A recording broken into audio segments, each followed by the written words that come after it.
Hi everyone, some gamer dude here. Today's video is a bit different than usual. It's about aging, maturity, and how that relates to the consumption of TCGs. I think today's video has the potential to be a bit divisive, mostly because people aged 30 plus like myself have the potential to find it very relatable, while younger people who still have all the time in the world and no real commitments might not be able to relate at all. It could get some pushback, okay boomer, in full effect. Today we are talking about growing out of TCGs. But before we get to the topic of today, if you like today's content and want to help the channel, be sure to share the video, like, and subscribe. When I say growing out of TCGs, I mean TCGs specifically, not games in general, and not card games as a broader medium. We're just talking the randomized products inspired by Magic the Gathering's utilization of the trading card distribution model way back in 1993. So I've noticed a recurring theme in the last few years, at least the last 5, where many people in my friends group, as they get into their 30s, they aren't so into the whole TCG experience anymore. Most still like games, but for different reasons, they find themselves in the same place. They have a much more cynical view of the product and only wish to engage with them on their own terms. I'd noticed this pattern for a while now, but I didn't think very much of it till recently when I was talking to someone I hadn't talked to since 2018, and they told a very similar story of the place they are now in to what I'd noticed in others and have personally experienced. For today's video, I'm going to go over a few people and what I can say of their experiences after talking to them, then my own, and then close up with some additional points I want to make. I'm not going to name anyone in this video, so I'll just call this person Exhibit A. A, like myself, played card games since the launch of Pokemon way back when. Far more on the casual side of things for the most part, they had a lot of experiences with different card games, including ones I've barely touched. Then they gradually drifted out of interest. For them, it was a mix of two major factors. Firstly, how much games change over time and not enjoying what they become. Seeing the transformation as not an evolution, but a degradation. The games becoming increasingly worse as they change. Going game to game, really enjoying them, but the experience ends up something of a bell curve. It improves with sets, hits a peak, and declines, said decline being pretty rough and really sudden. Secondly, the cost and availability of singles. Not all regions and games have a plentiful supply of singles, so boxes become the go-to. This becomes increasingly financially draining in time. Due to these factors, what happened was they just reevaluated life. They would spend a fraction of the money they spent on cards on video games. Saw more value for money in those video games, and honestly, I think they enjoyed the video games more too. We're talking about someone who bargain hunted and replayed games a fair bit. Cards just became an increasingly unappealing prospect by comparison. Cost and frustration of getting things together, keeping up, etc. Especially in combination with becoming increasingly disillusioned with how games transform. You could steadily see them becoming more disenfranchised with the hobby, and that's all she wrote. Exhibit B is a much more compulsive person. They're much more prone to spending money frivolously. Their story is actually much closer to the themes I outlined earlier, but relates to Exhibit A. B is also a much more competitively minded person than A, but they are very theme focused. They like their archetypes, characters, and whatnot. They are also the type of person to buy boxes on a whim.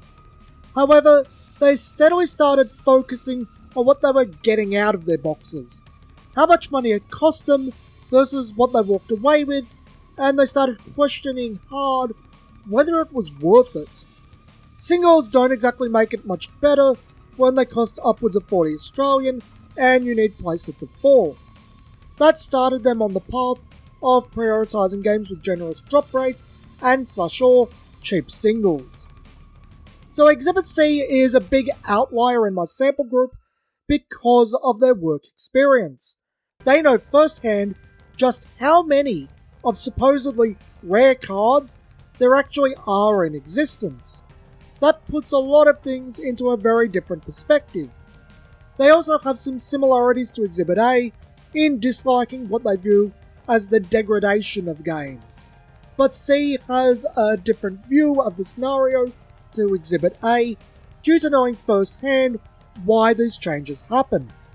It's one thing to assume, judging from behaviour and the nature of the entities in question, making an educated guess, and actually knowing from first-hand interactions with them.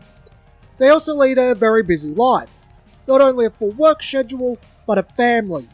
They have said they only get a couple of hours of card gaming in each week, maybe fortnight or month, so they don't want to faff about too much. They want to play something they enjoy and can just go straight in. Now they mostly play pre-modern Magic. They have their cards, they have their build, they can just enjoy themselves. They, like myself, also play games of their own creation, another variable to factor in. Exhibit C has also stated, after all of their experiences, they prefer the expandable card game format now. They would find it very hard to touch a TCG again due to knowing the nature of the back end. Exhibit D is the person I talked to recently for the first time in a few years and why this video happened. This person was very, very good at card games in my opinion. Way better than I am. But in those 4 years, they made the decision to jump to ECGs, mentioning Marvel Champions specifically. Simple reasoning, and I'll quote them directly. A lot easier on the wallet.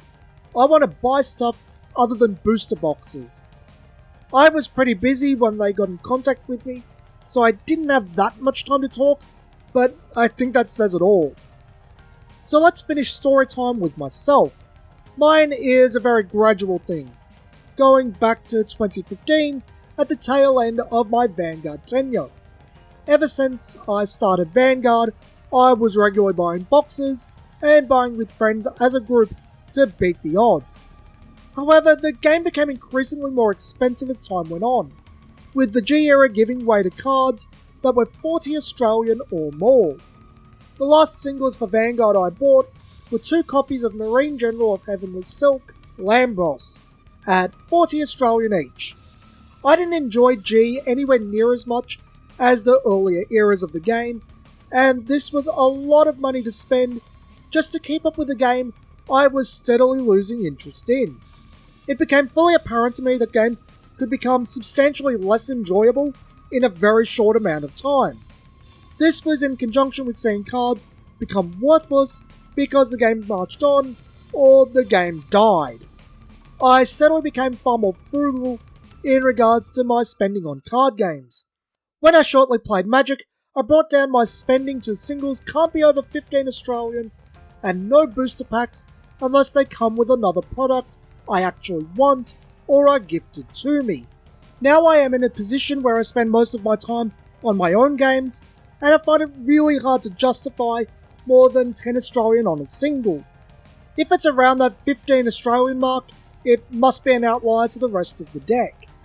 While I prioritise my own work regarding other games, I became a strictly budget player. So let's circle back to Exhibit A. They were the only person here to actually quit. We tried them on ECGs, namely Chrono Clash, but it exhibited problems relating to them not caring for the IPs and Godzilla being a rather poor set. Fair enough, but they are the start of reoccurring themes I noticed in people, hence why I included them here at all. Even taking into account priorities in life changing, not as much time for competitive or even organised play, it always comes down to 2 factors: value for money and games changing into something the consumer doesn't enjoy. Even if a person exhibits just one, it's one of those 2 things. I think what's ultimately happening here is growing up. You're in the game long enough to understand its true nature, or in the case of Exhibit C, you've seen the abyss firsthand. Richard Garfield can say whatever he likes in regards to the intent of the TCG model, but it's ultimately used to reach extremely high sales velocities by creating a predatory product. Fear of missing out, addictive personalities, suboptimal experiences without specific cards, planned obsolescence, copious amounts of filler, all of this culminates into a product designed to sell as quickly as possible and keep people buying. The TCG is a product, first and foremost.